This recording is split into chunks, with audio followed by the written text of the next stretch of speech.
أعوذ بالله من الشيطان الرجيم بسم الله الرحمن الرحيم وأنكحوا الأيام منكم والصالحين من عبادكم وإمائكم إن يكونوا فقراء يغنيهم الله من فضله والله واسع عليم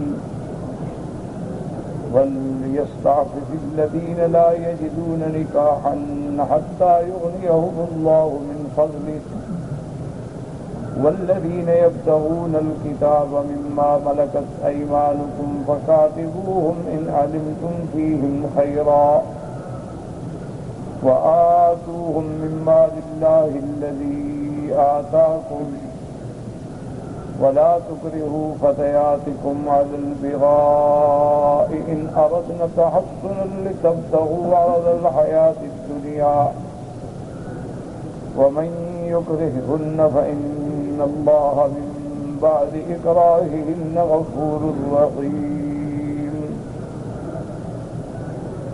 وَلَقَدْ أَنزَلْنَا إِلَيْكُمْ آيَاتٍ مُبَيِّنَاتٍ وَمَثَلًا مِّنَ الَّذِينَ خَلَوْا مِن قَبْلِكُمْ وَمَوْعِظَةً لِّلْمُتَّقِينَ قال المؤلف والمفسر رحمه الله تعالى أدام النفع بعلومه وعلومكم في الدارين آمين إلى أن قال وقوله تبارك وتعالى ولا تكرهوا فتياتكم على البغاء كان أهل الجاهلية إذا كان لأحدهم أمة أرسلها تزني وجعل عليها زريبة يأخذها منها كل وقت فلما جاء الإسلام نهى الله المؤمنين عن ذلك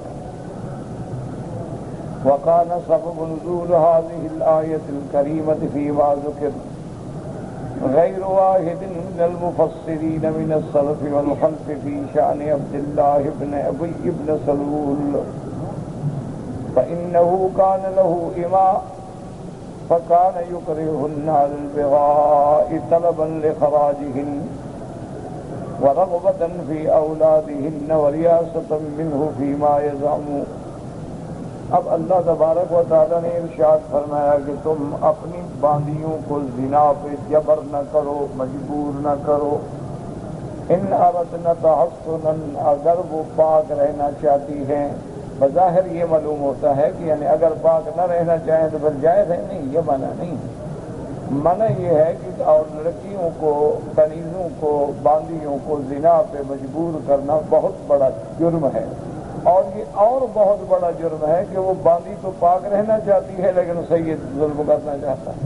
تو اس لیے اس شرط کو ساتھ لگایا گیا، ورنہ اس شرط کا مطلب یہ نہیں ہے کہ اگر وہ لڑکی پاک رہنا نہ چاہے یا نعوذ باللہ وہ خود زنا کی خواہش مند ہو تو اس کو اجازت دے دو. نہیں، زنا کی اجازت تو کسی حال میں نہیں.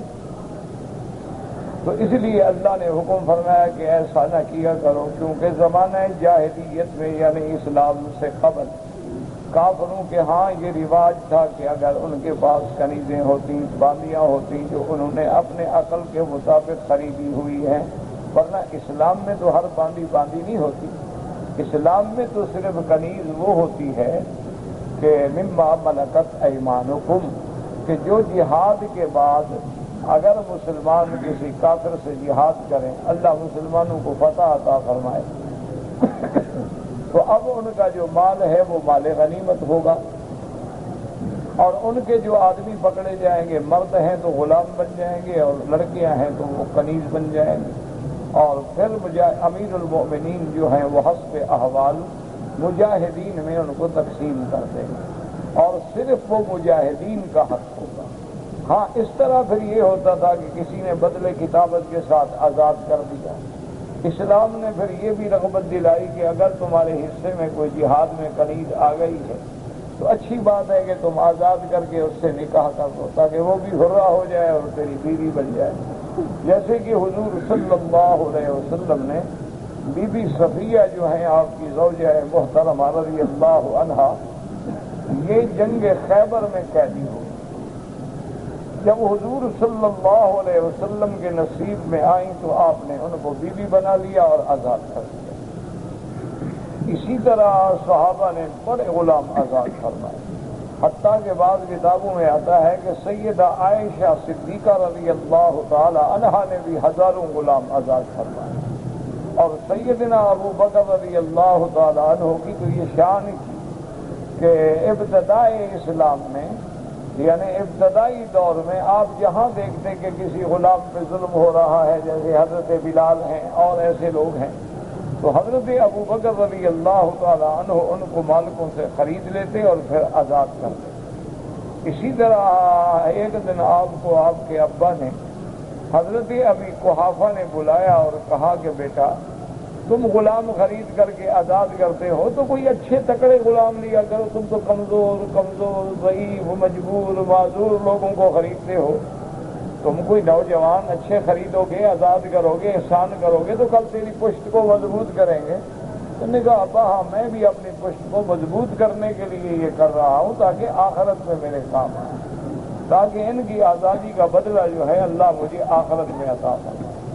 اسی لیے دیت کے مسئلے کے اندر بھی غلام کا آزاد کرنا، اسی طرح اگر کسی آدمی نے زہار کیا ہے تو غلام کا آزاد کرنا، حتیٰ کہ ایک صحابی نے پوچھا کہ یا رسول اللہ میں نے اپنے غلام کو آج اتفاق سے غصے میں آ گیا اور مارا ہے تو اس کا کفارہ کیا ہے؟ آپ نے فرمایا کفارہ یہ ہے کہ آزاد کر دو۔ منع یہ تھا کہ زیادہ سے زیادہ غلام آزاد ہوں، زیادہ سے زیادہ ان کو حریت نصیب ہو جائے۔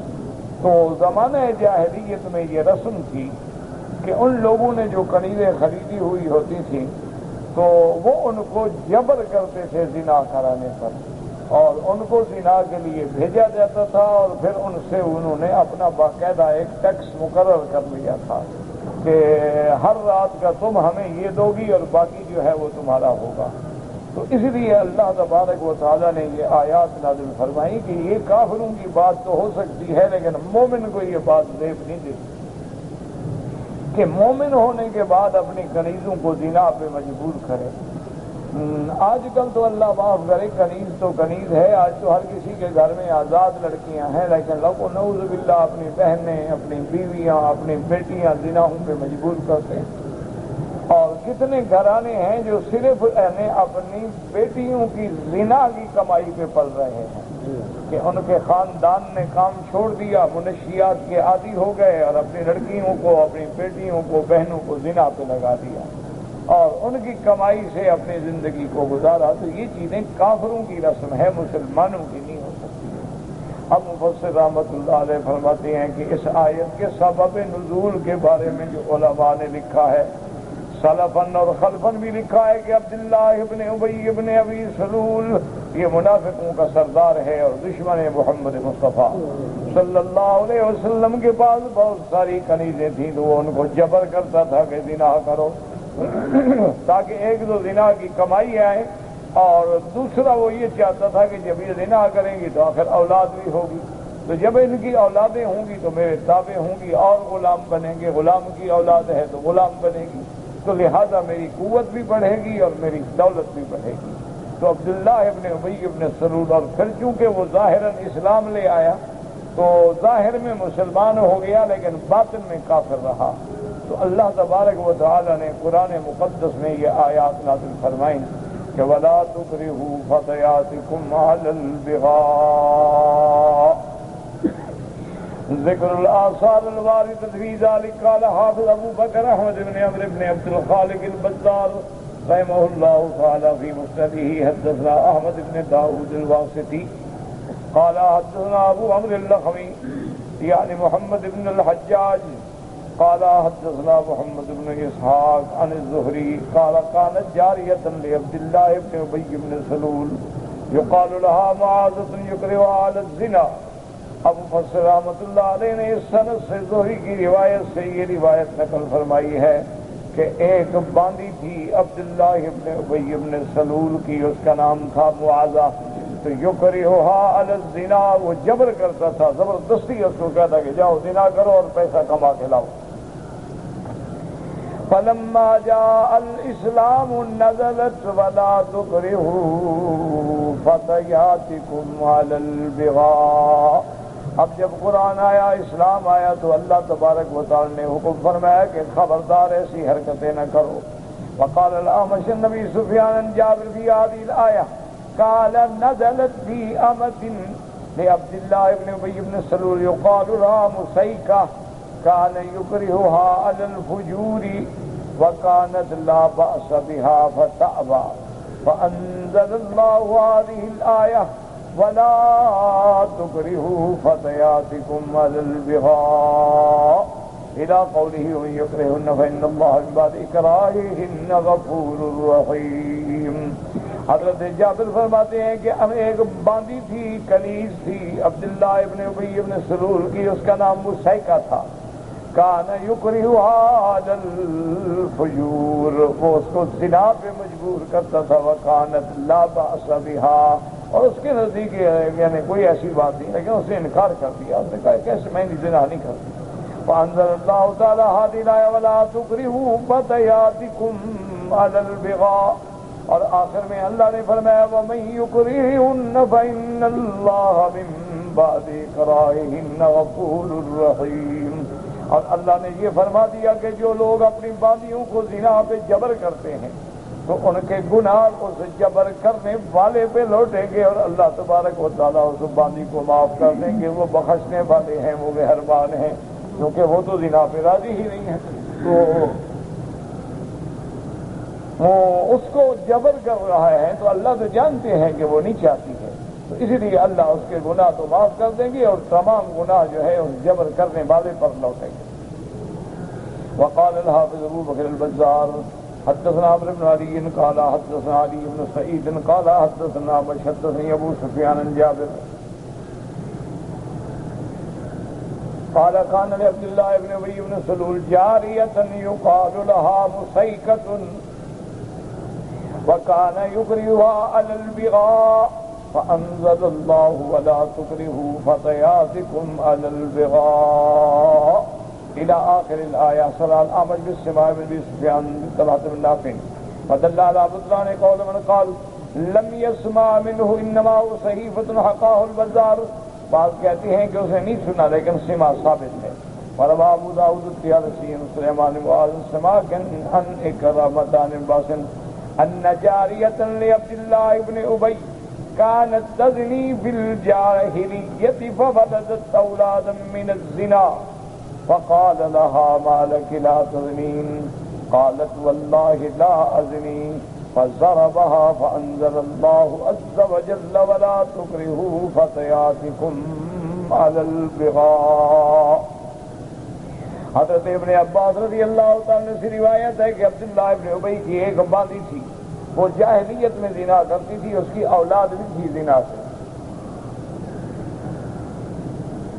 پھر اس نے زنا کرنے سے انکار کر دیا تو اس نے کہا کیوں؟ نے کہا نہیں میں نہیں کروں. تو وہ غصے میں آیا اور اس کو مارا تو اللہ نے قرآن نازل فرمایا.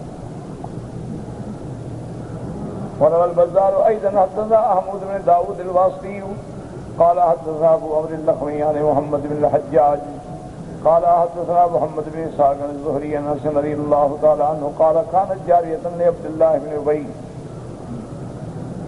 يقال لها معاذة يكرهها على الزنا فلما جاء الإسلام نزلت ولا تكرهوا فتياتكم على البغاء إن أردنا تحصنا إلى قول يكرهن الله بعد إكراههن غفور رحيم. وقال عبد الرزاق قال غلام بن زهري إن رجلا من قريش أسر يوم بدر وكان عند عبد الله بن أبي يسيرا وكانت عبد الله بن جارية يقال لها معاذة وكان القرشي الأصير يريدها على نفسها وكانت مسلمة وكانت تمتنع منه لإسلامها وكان عبد الله بن أبي يكرهها على ذلك ويضربها رجاء أن تهمل من القرشي فيطلب فداء ولده فقال تبارك وتعالى ولا تكرهوا فتياتكم على البغاء ان اردنا تحصنا. اس روایت میں آتا ہے ان رجلا من قریش کہ قریش میں سے ایک بندہ قید ہوا یوم بدر. وکان عند عبداللہ ابن ابی اسیرا. اور یہ حضرت جو قید ہوا نہیں عبداللہ ابن ابی کے پاس قیدی تھا اور عبداللہ ابن ابی کی ایک باندی تھی اس کا نام معاذہ تھا. وکان القرشی الاسیر. وہ جو قیدی تھا نا قریش میں سے اس نے چاہا کہ میں اس عورت سے زنا کروں لیکن وہ مسلمان ہو چکی تھی اس لیے اس نے کہا کہ میں تو زنا نہیں کرتی کیونکہ میں تو مسلمان ہوں میں اب زنا کو پسند نہیں کرتی ہوں. تو عبداللہ ابن ابی اس کو جبر کرتا تھا اور مارتا بھی تھا تاکہ اس کا مقصد یہ تھا کہ یہ قرشی سے زنا کرے اور حاملہ ہو جائے اور پھر میں اس سے جو ہے فدا طلب کر سکوں. تو اس لیے اس نے جبر کرنا شروع کیا کہ تم اس قرشی کے ساتھ زنا لازم کرو لیکن اس نے انکار کر دیا. تو یہ ساری باتیں جو ہے نا جی کفر کے دور کی تھیں جاہلیت کے دور کی تھیں. کیونکہ اسلام جو ہے وہ تو اللہ معاف کرے جب غیر محرم عورت پہ نظر ڈالنے کو زنا سمجھتا ہے تو زنا کی اجازت کیسے دے سکتا ہے. اس لیے اللہ نے قرآن میں یہ حکم نازل فرما دیا کہ خبردار اپنی کنیزوں کو باندیوں کو جاریات کو جبر نہ کرو زنا پہ. وقال صدی انزلت هذه الآیۃ الکریمۃ فی عبداللہ ابن ابی بن سلول راس المنافقین. یہ عبداللہ ابن ابی بن سلول جو ہے یہ منافقوں کا سردار تھا اور دشمن دین دشمن اسلام. وکانت له جاریۃ تدعى معاذہ. وكان إذا نزل به ضيف أرسلها إليه ليواقعها إرادة الصواب منه والكرامة له. فأقبلت الجارية إلى أبي بكر رضي الله تعالى عنه فشكت إليه ذلك فذكره أبو بكر للنبي صلى الله عليه وسلم فأمره بقبضها. فصاح عبد الله بن أبي من يعذرنا من محمد صلی اللہ علیہ وسلم یغلبنا علی مملوکتنا فانزل اللہ فیہم هذه الآیات. اب اس روایت میں آتا ہے کہ عبداللہ ابن ابی ابن سلول جو منافقوں کا سردار ہے اس کے پاس ایک باندی تھی اس کا نام معاذہ تھا. تو جب اس کے پاس کوئی بڑے آدمی مہمان آتے تو وہ مہمانی کے طور پہ بھیجتا کہ تم ان کے ساتھ رات گزارو. وہ سمجھتا تھا کہ اس میں میری عزت ہے کہ جہاں مہمان کو کھانا کھلانا آرام پہنچانا ہے اس کی لڑکیاں بھی پیش کرو اور عورتیں بھی. آج بھی اللہ معاف کرے کافروں کے ہاں یہی رواج ہیں کفر کے اندر یہی رواج ہیں ایک دوسرے کے مہمان ہوں تو یہ چیز بھی دعوت کا ایک حصہ ہوتی ہے. بہت سارے ملکوں میں بڑے بڑے جو بزنس ٹائکون ہوتے ہیں بڑی بڑی پارٹیاں بزنس کے لیے جاتے ہیں تو ان میں لڑکیاں رکھی ہوتی ہیں ان کو بہلانے کے لیے. تو یہ کافروں میں ابھی بھی یہ رسوم باقی ہیں اور اسلام سے قبل بھی یہ رسوم باقی تھی. یہ تو اسلام نے آگے سب کی حفاظت کی. عورتوں کی عزت کا محافظ ہے تو اسلام ہے. انسانوں کی عزت و عصمت کا محافظ ہے تو اسلام ہے. چادر چار دیواری کا محافظ ہے تو اسلام ہے. تو اسلام نے آگے زنا کو حرام کیا اور ایسے افعال سے منع کیا. تو اس لڑکی نے حضرت ابو بکر کو شکایت کی کہ مجھے یہ زبردستی کرتا ہے جو بھی مہمان آئے مجھے پیش کرتا ہے. تو ابو بکر رضی اللہ تعالیٰ عنہ نے اس کی شکایت حضور صلی اللہ علیہ وسلم کو بتلائی. آپ نے فرمایا اس لڑکی کو لے لو اپنے قبضے میں اور بند کر علیحدہ اس کے پاس مت چھوڑو اس کو جو زنا پہ مجبور کرے. تو جب ایسا حکم آپ نے دے دیا تو عبداللہ ابن ابی بڑا چیخا بھی کون ہے جو ہماری مدد کرے اور کون ہے جو ہمارا ساتھ دے. اب دیکھیں حضور ہمارے غلاموں پر بھی اپنا حکم چلاتے ہیں. ہمارے غلام ہیں ہماری کنیزیں ہیں ہم جو چاہیں ان کو استعمال کریں. تو اللہ تبارک و تعالیٰ نے قرآن نازل فرمایا کہ خبردار کسی کو زنا پہ مجبور نہ کرو جبر نہ کرو ورنہ یہ سارا اللہ کا عذاب جو ہے تم پہ ہوگا. وقال مقاتل حیان بلغنی واللہ اعلم ان هذه الآیة نزلت في رجلين كانا يكرهان أمتين لهما إحداهما اسمها مسيكة وكانت للأنصار وكانت أميمة أم مسيكة لعبد الله بن أبي وكانت معاذة وأروى بتلك المنزلة فأتت مسيكة وأمها النبي صلى الله عليه وسلم فذكرتا ذلك له. اور ایک روایت میں آتا ہے کہ دو آدمی تھے اور وہ اپنی باندیوں کو جبر کرتے تھے کہ تم زنا کرو. ایک کا نام مسیکہ تھا، ایک انصاری کے پاس. وکانت امیمۃ، ایک امیمہ ام مسیکہ، یہ عبداللہ ابن ابی کے پاس. اسی طرح معاذہ، اسی طرح اروا، کیونکہ کئی کنیزیں تھیں نا، اس لیے کہیں معاذہ کا نام آیا، کہیں مسیکہ کا نام آیا، کہیں اروا کا نام آیا. تو مسیکہ جو ہے لڑکی اور اس کی ماں حضور کی خدمت میں آئے گی، اصل میں ہمیں جبر کرتا ہے زنا پر، اور ہم مسلمان ہو گئے، ہم زنا کو حرام سمجھتے ہیں. تو اللہ تبارک و تعالی نے قرآن پاک میں یہ آیت نازل فرمائی وَلَا تُكْرِهُوا فَتَيَاتِكُمْ عَلَى الْبِغَاءِ. وَقَوْلُهُ تبارک و تعالی إِنْ أَرَدْنَا تَحَصُّنًا هَذَا خَرْجَ مَخْرَجَ الْغَالِبِ فَلَا مَفْهُومَ لَهُ، کہ جب وہ بچنا چاہتی ہیں تو یہ شرط نہیں بلکہ واقعے کے مطابق ہے کہ وہ بچنا چاہتی تھی اور یہ جبر کرتے تھے تو اللہ نے آیت میں نازل. ورنہ یہ نہیں کہ جو نہ بچنا چاہے تو وہ زنا کراتی رہے. زنا ہر حال میں حرام ہے. کوئی رضامندی سے کرائے تب بھی زنا ہے، کوئی جبر سے کرائے تب بھی زنا ہے. دونوں میں فرق یہ ہوگا کہ جبر میں اس عورت پہ گناہ نہیں ہوگا بلکہ جبر کرنے والوں پہ گناہ ہوگا، اور اگر وہ خود بھی راضی ہے تو پھر دونوں پہ گناہ ہوگا. لِتَبْتَغُوا عَرَضَ الْحَيَاةِ الدُّنْيَا، یہ کیوں کرتے تھے؟ تاکہ پیسے ملے، دولت ملے، ان کے بچے پیدا ہوں، وہ غلام بنے. اے من خراجہن ومہورہن واولادہن، تاکہ ان کے پیسے حاصل ہوں، ان کے یعنی ان کی مہر ملے، اور ان سے جو اولادیں پیدا ہوں وہ بھی ہمارے لیے غلام ہوں گی. وَقَدْ نَهَى رَسُولٌ كَسَبِ الْحَجَّامِ وَمَهَرِ الْبَغْيِ وَحُلْوَانِ الْكَاهِنِ. حضور پاک صلی اللہ علیہ وسلم نے منع فرمایا ہے کسب الحجام، حجام کی مزدوری فرمایا، یہ بھی اچھی بات نہیں ہے. اور اسی طرح مہر البغی، زنا کا معاوضہ. حلوان الکاہن، جو لوگ جاتے ہیں نا کاہنوں کو، ہمیں ہمارا حال بتاؤ، ہمارا مستقبل بتاؤ، ماضی بتاؤ، نجومیوں کے پاس، کاہنوں کے پاس ان کو ہدایت دیتے ہیں، پیسے دیتے ہیں، تو وہ بھی حرام ہے. وفی روایت مہر البغی خبیث وَقَسَبُ الْحَجَّامِ خَبِيثٌ وَثَمَنُ الْكَلْبِ خَبِيثٌ. حضرت نے فرمایا زنا کا پیسہ جو ہے گندی پلید چیز ہے، اسی طرح کسب حجام کا جو پیسہ ہے وہ بھی بری چیز ہے.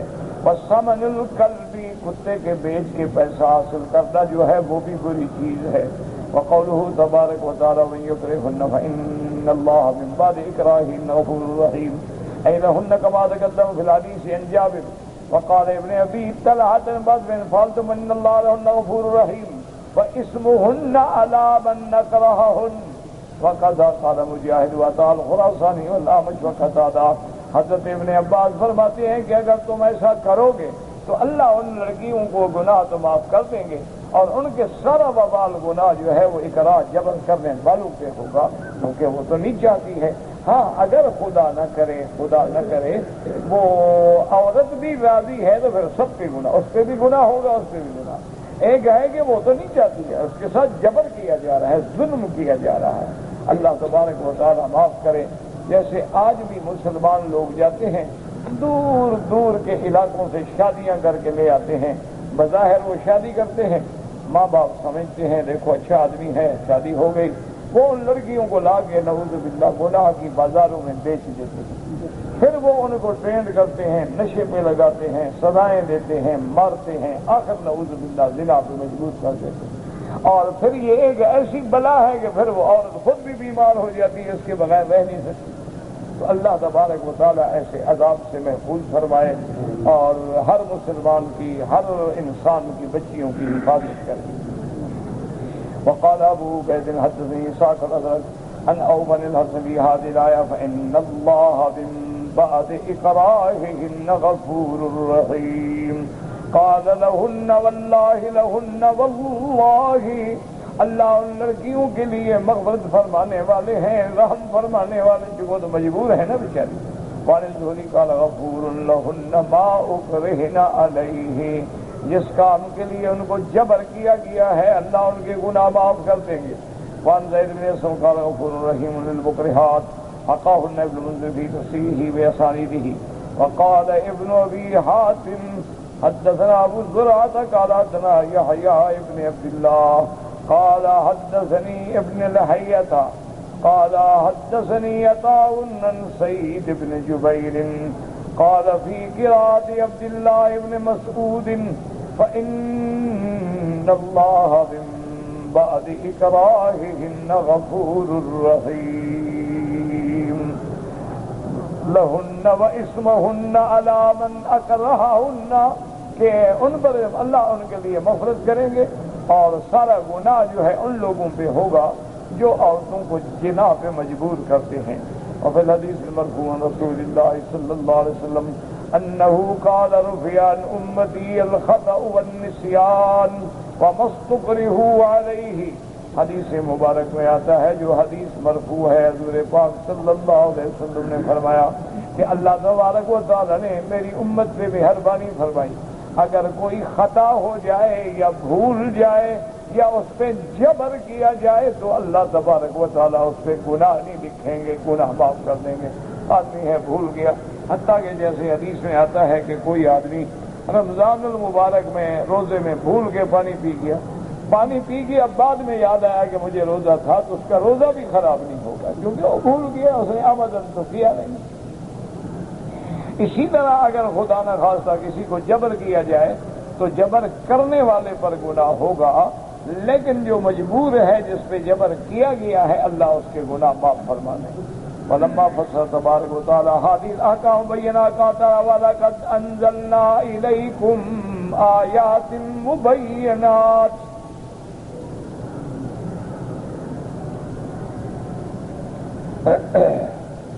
اللہ نے فرمایا ہم نے اتارا تمہاری طرف کھلی کھلی آیات. القرآن فیہ آیات واضحات مفصلات کہ اللہ نے قرآن اتارا جس کی آیات کھلی ہیں، احکام کھلے ہیں، واضح ہیں، کوئی ابہام نہیں. وَمَثَلًا مِّنَ الَّذِينَ خَلَوْا مِن قَبْلِكُمْ أَيْ خَبَرًا عَنِ الْأُمَمِ الْمَاضِيَةِ وَمَا حَلَّ بِهِمْ في مخالفة أوامر الله تعالى كما قال الله تعالى وجعلناهم سلفا ومثلا للآخرين. اور اللہ تبارک و تعالیٰ نے پہلی امتوں کے واقعات بیان فرمائے تاکہ تم عبرت پکڑو کہ ان لوگوں نے اللہ کے احکام کی کیسے مخالفت کی، کیا انجام ہوا.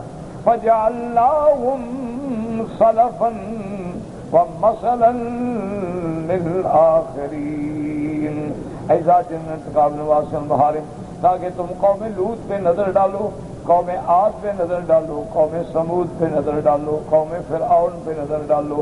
ان کی قوموں نے کیسے کیسے جرائم کیے، کیسے کیسے گناہ کیے، اور پھر اللہ نے ان پہ کیسا عذاب بھیجا تاکہ ان کے واقعات جو ہیں تمہیں گناہوں سے روکنے والے بن جائیں. وَمَوْعِظَةً لِّلْمُتَّقِينَ اور تمہارے لیے ڈرنے کا باعث بنے. لیکن کن کے لیے؟ جو اللہ سے ڈرتے ہیں. لمن اتقى اللہ وخافہ جو اللہ سے ڈرتا ہے، اللہ تبارک و تعالیٰ کے قرآن سے عبرتیں حاصل کرتا ہے. یعنی اس کو عطر والا ہاتھ نہ لگائے تو نا سارا عطر چائی میں آ جاتا ہے. خدا کے بندے ایک سے ایک ٹکرے ہیں ہمیں.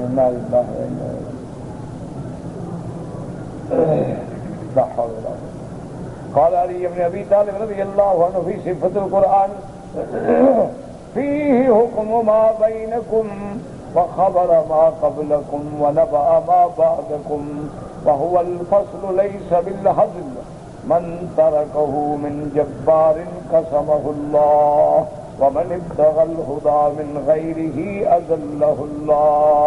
حضرت علی رضی اللہ تعالیٰ عنہ فرماتے تھے کہ اللہ کا قرآن جو ہے فيه حكم ما بينكم تمہارے درمیان میں کوئی اختلاف ہو تو اس کا حکم بھی موجود ہے. جو لوگ پہلے گزرے ان کی خبریں بھی موجود ہیں، جو تمہارے بعد آئیں گے ان کی اہم خبریں بھی موجود ہیں. اللہ کا قرآن واضح ہے، اللہ کا قرآن حق ہے، کوئی مذاق نہیں ہے.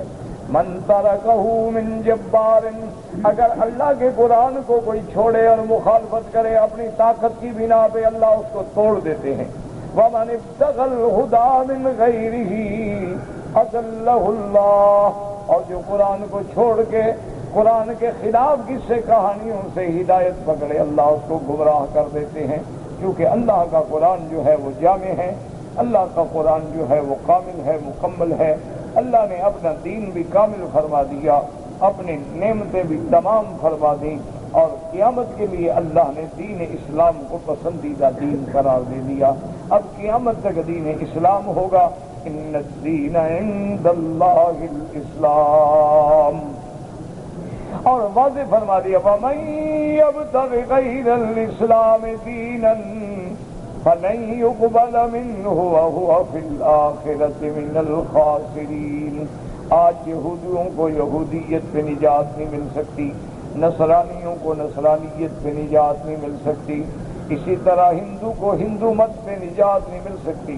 سب کا نجات کا راستہ اسلام ہے، سب کی ہدایت کے لیے اللہ نے قرآن اتارا ہے، لیکن شرط یہ ہے کہ کوئی قرآن کو اسی نظریے سے تلاوت کرے اور ہدایت حاصل کرنے کی کوشش کرے۔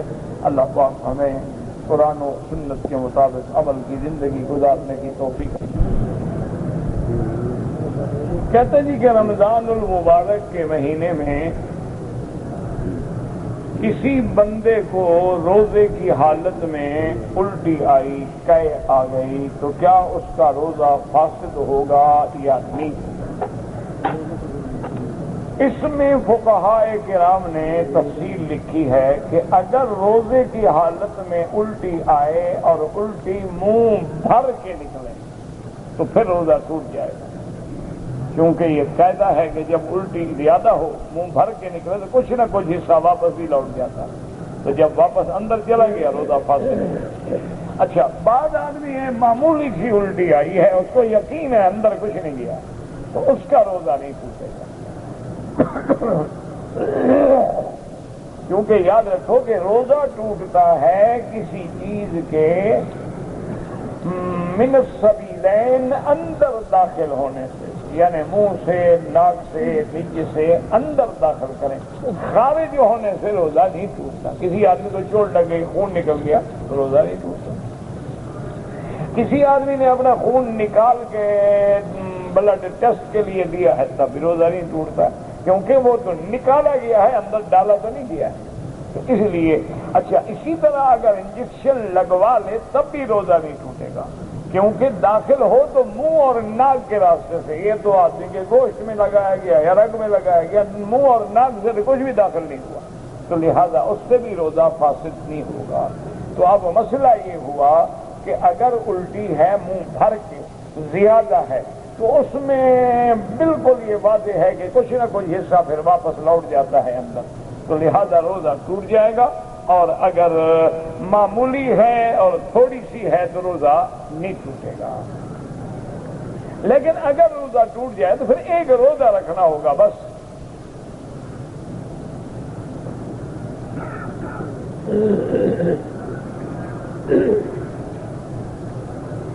کہتے جی کہ رمضان شریف کے روزے ٹوٹنے کا کفارہ 60 مسکینوں کو، بھئی غلط بات نہ سمجھا کرو۔ رمضان میں الٹی سے روزہ ٹوٹ گیا، آدمی کمزور ہو گیا، بیمار ہو گیا، مجبور ہو گیا، پانی پی لیا، روزہ توڑ دیا، تو اس کے بدلے میں صرف ایک روزہ ہے، کوئی کفارہ نہیں 60 مسکینوں کو کھانا کھلانے کا۔ 60 مسکینوں کا جو مسئلہ ہے، اگر کسی بندے نے رمضان کے روزے میں اپنی بیوی سے جماع کر لیا تو اب اس کے لیے ہے کہ یا غلام آزاد کرے یا 2 مہینے کے روزے رکھے یا 60 مسکینوں کو کھانا کھلائے۔ یہ نہیں ہے کہ جو بھی روزہ ٹوٹے اس پہ کفارہ ادا کرو۔ اگر اس نے روزہ آمدن توڑا ہے اور روزے کی حالت میں جماع کیا ہے تو اب اس پر وہ کفارہ آئے گا۔ اگر ویسے آدمی ہیں، مزدوری کرتے ہیں، بے ہوش ہو گیا، لوگوں نے کہا بیچارہ مر نہ جائے، پانی ڈال لیا، اس نے بھی پی لیا، روزہ ٹوٹ گیا، تو ایک روزہ رکھے گا صرف۔ اسی طرح آدمی ہے، سفر میں آیا، عمرہ کیا، تھک گیا، پریشان ہو گیا، اب جان نکل رہی ہے، پانی پی کے روزہ توڑ دیا اس نے، تو اس کو بھی ایک روزہ رکھنا ہوگا، کفارہ کوئی نہیں دینا ہوگا۔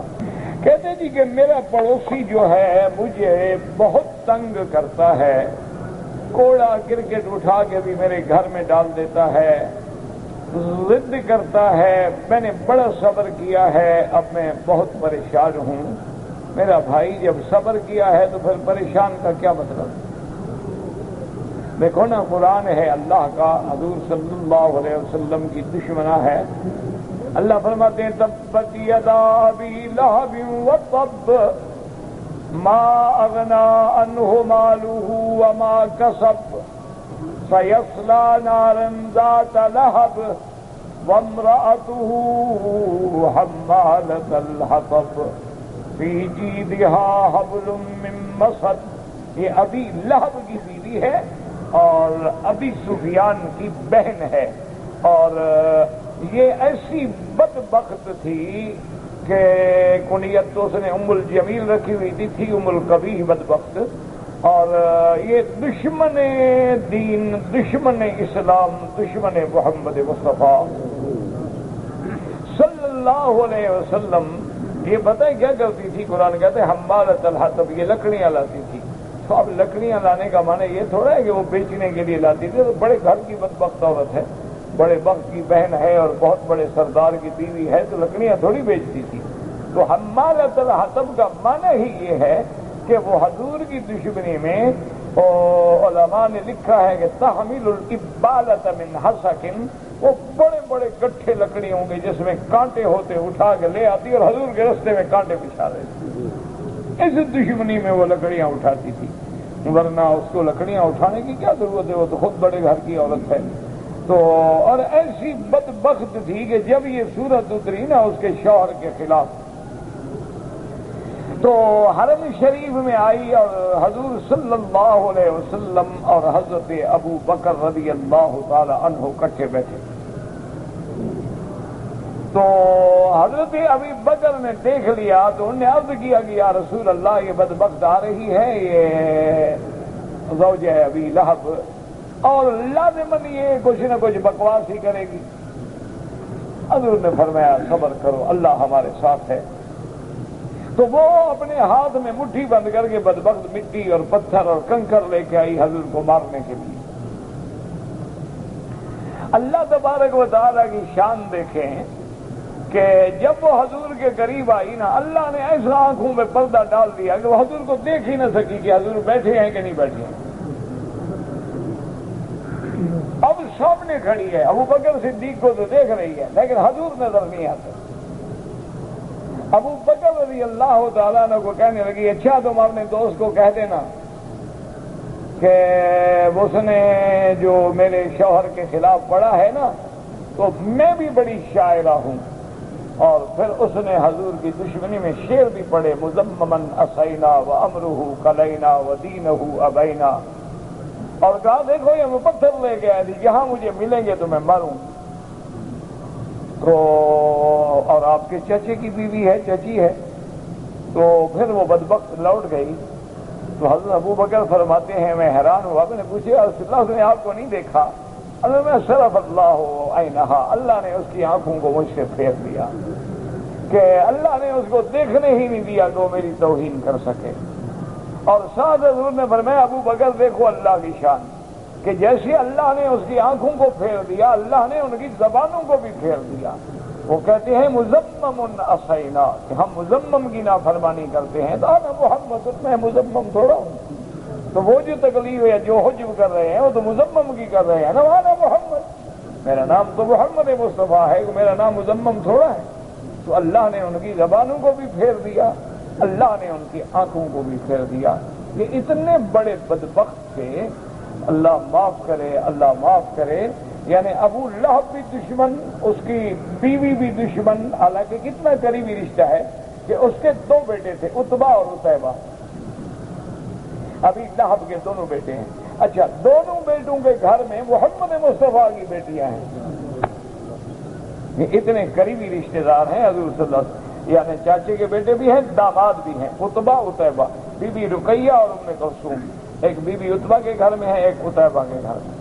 اچھا، اللہ کی شان دیکھیں کہ یہ عتیبہ جو ہے اس کو تو اللہ نے اسلام نصیب کر دیا، لیکن عتبہ جو ہے یہ بدبخت اسی طرح اپنے باپ کے ساتھ لگا رہا.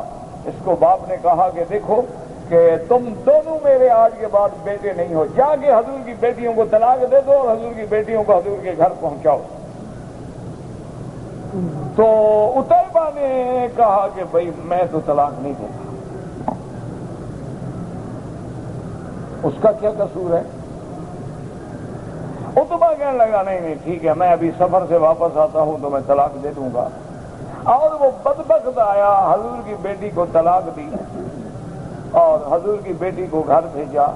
حضور محفل میں بیٹھے ہوئے ہیں اور یہ بدبخت آیا تو اس نے آ کے بکواس کی اور حضور کی طرف منہ کر کے تھوک دیا بدبخت نے، اور بڑی گندی زبان استعمال کی۔ حضور صلی اللہ علیہ وسلم بھی جوش میں آ گئے، آپ نے فرمایا اللہم سلط علیہ قلبا من خلافک، کہ یا اللہ اپنے جنگل کے کتوں میں سے کوئی کتا اس پہ مسلط کر۔ اتنا بڑھ گیا ہے بدبخت کہ لوگوں کے سامنے آ کے میری بیٹی کو دھکے دے، طلاق دے اور پھر میری طرف تھوک دے۔ تو یہ سفر پہ گئے، ابھی لہب بھی ساتھ تھا، اس کا باپ بھی ساتھ تھا، تجارت کے لیے گئے۔ ایک جگہ جب گزرے تو لوگوں نے کہا کہ اس جگہ جنگل میں شیر بڑے ہوتے ہیں۔ ابھی لہب کو وہ دعا یاد آ گئی، اس نے سارے لوگوں سے کہا دیکھو ہم مانتے تو نہیں ہیں محمد مصطفیٰ، لیکن اس نے میرے بیٹے کو بددعا کی ہے، مجھے ڈر ہے کہیں اس کی بددعا لگ نہ جائے، اور یہ علاقہ بھی جنگلی شیروں کا ہے، لہذا تم میری مدد کرو، میں تمہاری امداد کروں گا، رات میرے بیٹے کے لیے پہرے کا انتظام کرو۔ تو انہوں نے یہ کیا کہ سارا سامان اکٹھا کرتے گئے، بڑی اونچی مچان بن گئی، ارد گرد انہوں نے اپنے بستر لگا دیا اور اس کے بیٹے کو اس مچان کے اوپر سلا دیا۔ رات کا کچھ حصہ گزرا کہ جنگل سے شیر نکلا، اور وہ شیر بھی اللہ کے حکم سے ایسا پڑا ہوا تھا، ایسا سدھایا ہوا تھا، ایسا سکھایا ہوا تھا کہ اس کو حکم تھا کہ تم نے محمد مدنی کے دشمن کو ڈھونڈنا ہے بس۔ اچھا وہ آیا اور وہ روایات میں آتے ہیں ایک ایک کا منہ سونگھے اور دیکھے ہم، یعنی اللہ نے ایسے حالات پیدا کر دیے کہ دشمن محمد مصطفیٰ سے بدبو اٹھے گی جو پہچانا جائے گا۔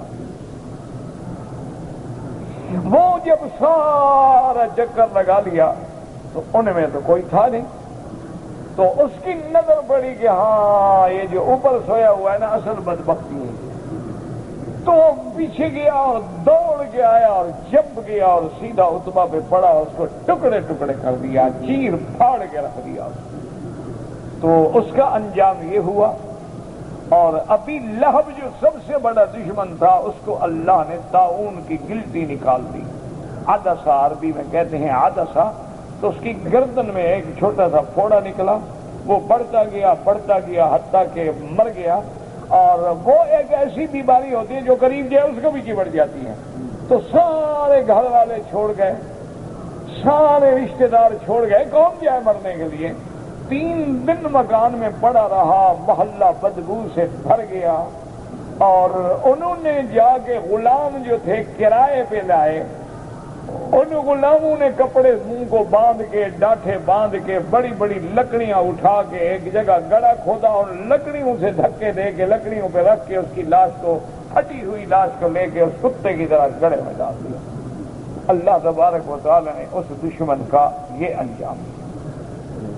اور اس کی بیوی جو تھی بدبخت، جو دشمن رسول تھی، تو وہ ایک دن گٹھا لے کے آئی نا جی، تو اس کی جو رسی بچی تھی نا گٹھے کی، وہ اس نے گردن میں لپیٹی ہوئی، گردن میں لپیٹ کے ایسے ڈال دی۔ ایک پتھر پہ بیٹھ گئی، سانس لینے کے لیے تھک گئی، اللہ نے حکم دیا فرشتے کو رسی کھینچو اس بدبخت، انہوں نے رسی کھینچی تو اپنے گٹھے کے نیچے آ کے مر گئی، وہ پھانسی چڑھ گئی نا، اس کے گلے میں رسی آ گئی، وہ پھانسی گلا بند ہو گیا، اوپر سے گٹھا آ گیا اور وہیں پڑے پڑے الٹی مر گئی۔ تو اللہ تبارک و تعالی نے حضور صلی اللہ علیہ وسلم کے دشمنوں کا یہ انجام کیا۔ تو اس لیے ہر حال میں آدمی انبیاء، امام الانبیاء، اولیاء، محدثین، فقہاء، علماء کا ادب کرے۔ کبھی کوئی بے ادبی سے بات نکل جائے تو بڑا خطرہ ہوتا ہے، اللہ تبارک و تعالی معاف کرے، آدمی کا خاتمہ خراب ہو جاتا ہے، اور جب خاتمہ خراب ہو گیا تو ہمیشہ کے لیے جہنم ہو گئی۔ تو بہرحال میرا بھائی، حضور پاک نے بھی صبر کیا ہے، تم بھی صبر کرو، اور ان اللہ مع الصابرین، اللہ تبارک و تعالی صبر کرنے والوں کو جزا دیتے ہیں۔ اور اگر تم بالکل مجبور ہو گئے ہو تو جگہ چھوڑ، بدل دو بس، اور کیا حال ہے؟ کیوں آدمی کوئی شریر کا مقابلہ تو نہیں کر سکتا ہے؟ اگر آدمی شریر ہو وہ تو ہو، لوگ مثال دیتے ہیں نا جی گندے جوہر میں گندے پانی میں جو ڈیل ہمارا ہو گیا تو کپڑے تو تمہارے پلید ہوں گے، اس کا کیا بگڑ جائے گا؟ شریر تو شریر ہوتا ہے نا، وہ تو سب سے کم طاقتور ہے۔ تو اگر صبر کر سکو اللہ تیرے درجات بلند کریں گے اور تیرے گناہوں کا کفارہ ہو جائے گا، اور اگر صبر کرنا محال ہے تو پھر جگہ بدل لو۔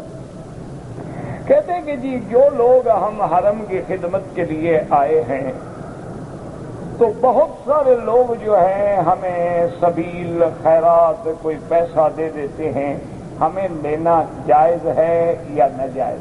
میرا بھائی اگر تم غریب ہو، دیکھو نا ایک آدمی 400 ریال پہ نوکری کرنے آیا ہے، صاف بات ہے وہ امیر کیسے ہوگا؟ ہاں ایسے کچھ لوگ ہوں گے جو صرف اس جذبے سے آ جاتے ہیں کہ اللہ کے حرم میں ہمیں خدمت کا موقع مل جائے، حرمین کی صفائی کا موقع مل جائے۔ تو اگر اللہ نے تمہیں پیسہ دیا ہے، تم خوشحال ہو، تمہیں غرض نہیں ہے، تو ان سے لے لیا کرو، اپنے غریب ساتھیوں کو دے دیا کرو، اپنے غریب رشتہ داروں کو دے دیا کرو، مستحقین کو دے دیا کرو، اور اگر تم خود غریب ہو تو اپنے اوپر خرچ کر سکتے ہو۔ بہرحال اکثریت جو ہے، دیکھو نا آج آپ کو اگر اللہ نے پیسہ دیا ہے تو آپ کبھی جھاڑو نہیں دیں گے، آپ کبھی ایسی ڈیوٹی نہیں کریں گے، تو جو بیچارے کر رہے ہیں صاف بات ہے کہ وہ غریب ہیں اور حقدار ہیں کہ وہ کسی سے مانگتے بھی نہیں ہیں، سوال بھی نہیں کرتے ہیں، وہ تو زیادہ حقدار ہیں اس بات۔ لہذا اگر غریب ہے خود لے لے، ورنہ اپنے غریبوں کو دے دے۔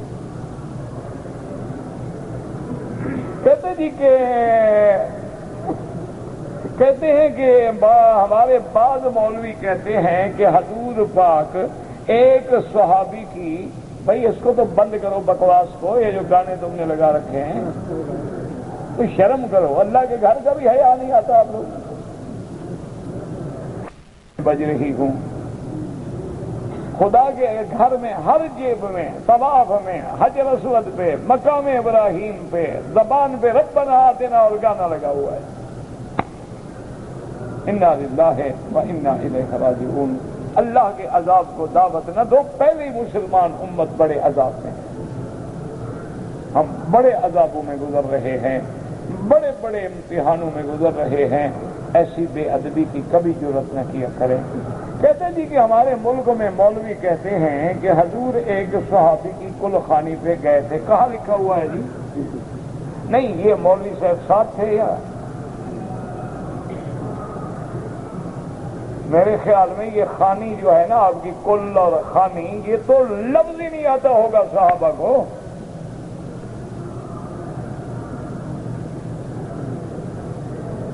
تم نے جو ڈھونڈ نکالا ہے کہ ایک صحابی کی کل خانی بھی، یہ لفظ ہی ان کو نہیں آتا ہوگا۔ انا للہ و انا الیہ راجعون۔ اصل میں جب آدمی راستے سے بھٹک جاتا ہے نا، وہ ایک مولوی تھا مر گیا میرے خیال میں، تو اس کو کسی نے جو کہا، چٹ لکھا کہ جی یہ جو ہم 11ویں شریف کرتے ہیں اس کا قرآن حدیث میں کوئی ثبوت ہے؟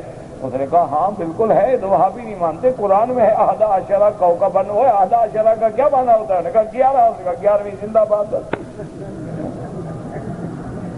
آگے لوگ بیٹھے ہوں گا سبحان اللہ، عالم ہو تو ایسا ہونا، دیکھو نا 11ویں قرآن سے ثابت کر دی نا، سبحان اللہ۔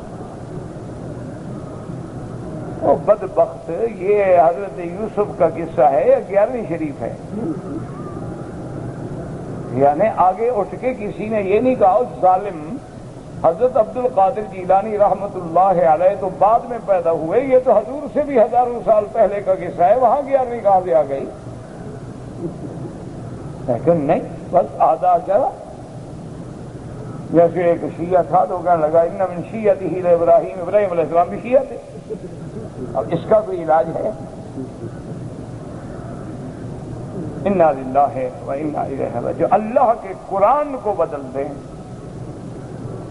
اور اللہ تبارک و تعالیٰ کی کتاب میں تحریف کر ڈالیں، معنی بدل ڈالیں، آیات بدل ڈالیں، اپنے منشے کے ترجمے بنا ڈالیں، خدا کو پتہ نہیں قیامت میں کیا جواب ہے۔ میں نے آپ کو سنا تھا لکھا ہے کہ وَدْعُوا شُهَدَاءَكُمْ، اللہ خود کہتا ہے کہ غیروں کو پکارو، تو غیر کا پکارنا منع کہاں ہو گیا؟ بہرحال خبر آئے گی، پتہ لگ جائے گا، سارے ایسے غلط مسئلے بیان کرنے کا انجام مل جائے گا۔ کہتے جی کہ دعا کریں اللہ لڑکیوں کو اچھے رشتے نصیب کرے، آمین۔ اللہ ہر مسلمان کی بچیوں کا مستقبل روشن فرما دے، سب کو اپنے اپنے گھروں میں آباد فرمائے، سب کو صالح اور اچھے رشتے عطا فرمائے۔ اللہ کے اسماء میں ہے یا جامع یا لطیف، یا جامع یا لطیف، خود بھی پڑھے، لڑکی بھی پڑھے، ماں بھی پڑھے، باپ بھی پڑھے، اور اللہ سے دعا مانگیں۔ اللہ مسبب الاسباب ہے۔ آج کل یہ بھی ایک بہت بڑا مسئلہ ہے، پرسوں میں اخبار میں پڑھ رہا تھا، صرف یعنی 1-2 شہروں میں 56,000 درخواست پڑی ہے صرف نکاح کے لیے۔ یعنی آپ اندازہ کریں کہ ایک وبا ہو گئی، کیونکہ آج شریف لڑکی سے کوئی نکاح کرنا نہیں چاہتا۔ ہر آدمی چاہتا ہے کہ وہ میک اپ جانتی ہو، بیوٹی پارلر جاتی ہو، وہ ڈرامہ بازی کر سکتی ہو، وہ عام فیشنیبل لباس پہنتی ہو، ان کے لیے بڑے رشتے، وہ تو ایک ڈھونڈے 4 ملتے ہیں۔ مصیبت میں شریف ہے۔ کہتے ہیں جی کہ زندہ لوگوں کے لیے طواف یا عمرہ کر سکتے ہیں، نہیں کر سکتے تو کیا کریں؟ دعا کریں کہ اللہ ان کو نصیب کرے۔ میں مکہ مکرمہ میں نوکری کے لیے پہلی دفعہ آیا تھا، مجھے پتا تھا کہ عمرے کا احرام باندھنا ہے، لیکن فیکٹری میں مجھے آنا تھا، وہاں سے حرم کتنی دور ہے یہ مجھے پتا نہیں تھا۔ یعنی پہلے میں نے فیکٹری میں جانا تھا نوکری کی جگہ پر، پھر وہاں جانے کے بعد میں نے عمرہ کیا۔ انشاءاللہ کوئی دم نہیں ہوگا، کیونکہ آپ کو پتہ ہی نہیں ہے، آپ کی نیت ہی نہیں ہے عمرے کی۔ یہ تو تھا کہ عمرہ ہوتا ہے، لیکن یہ تو تھا کہ میں نے فیکٹری میں پہلے حاضری دینی۔ کہتے جی کہ میں نے ایک بیوہ عورت سے شادی کی ہے، تو اس کی پہلے خاوند سے ایک بیٹی تھی، اور میری پہلی بیوی سے بھی ایک بیٹا ہے۔ ان کا رشتہ ہو سکتا ہے؟ ہاں ہو سکتا ہے۔ ان کے لیے کیا، وہ تو اجنبی ہے نا آپس میں۔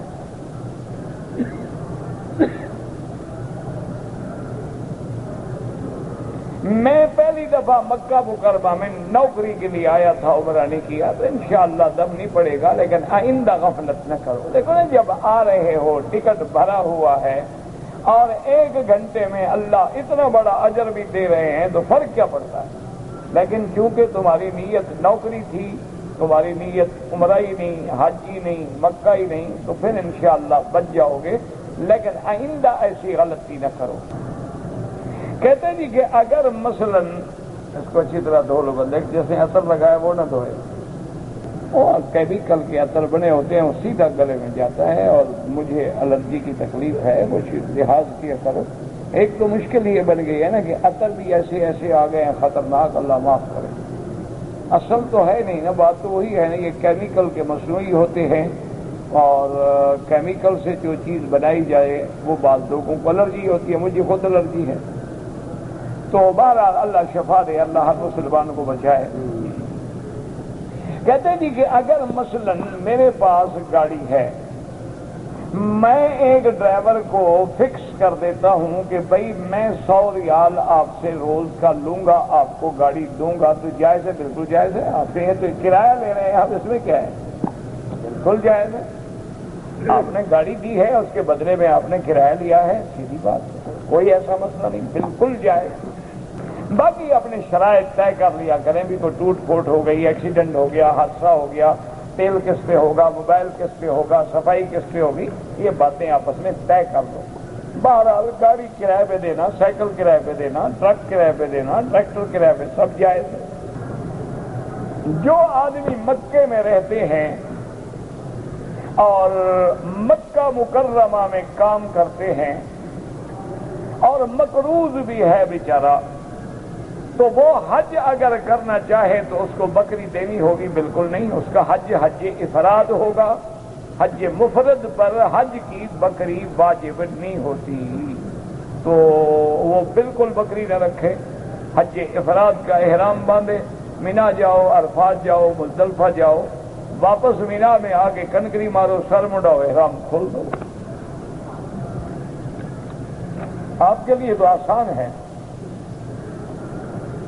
چاہے وہ پہلا حج ہے یا 10واں حج ہے۔ جو لوگ مکے میں رہتے ہیں یا مکے کے ارد گرد رہتے ہیں، جدے رہتے ہیں، جموم رہتے ہیں، میقات کے اندر رہتے ہیں، ان سب کا حج مفرد ہوتا ہے۔ صرف حج، ان کے لیے حج کی بکری واجب نہیں ہوتی۔ نہیں ابھی نہیں جاتی، وہ چائے کے اندر پہنچ گئی ہے ماشاءاللہ۔